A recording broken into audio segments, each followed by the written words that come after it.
Welcome to Learning Ladder. We are going to study grammar class. Sentence. A group of words which make a complete sentence is called a sentence. It is mainly divided into 5 groups: declarative sentence, exclamatory sentence, imperative sentence, interrogative sentence, optative sentence. Declarative sentence.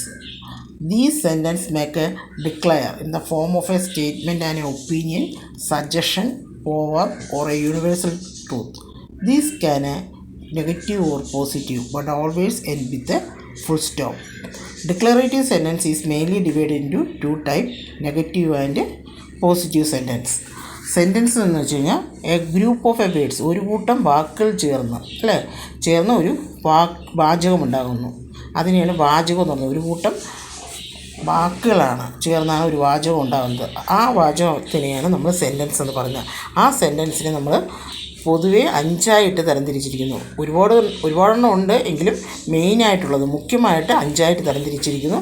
ആ 5 തരംതിരിച്ചിരിക്കുന്നതാണ് declarative sentence എന്ന് പറയുന്നത്. പിന്നെ exclamative sentence, നിങ്ങൾക്ക് അറിയാമായിരിക്കും, question മാർക്കിൻ്റെ. Imperative sentence ഉണ്ട്, ഇൻ്റർഗേറ്റീവ് നമ്മൾ question ചോദിക്കുന്നത്, പിന്നെ ഓപ്റ്റേറ്റീവ് സെൻറ്റൻസ്.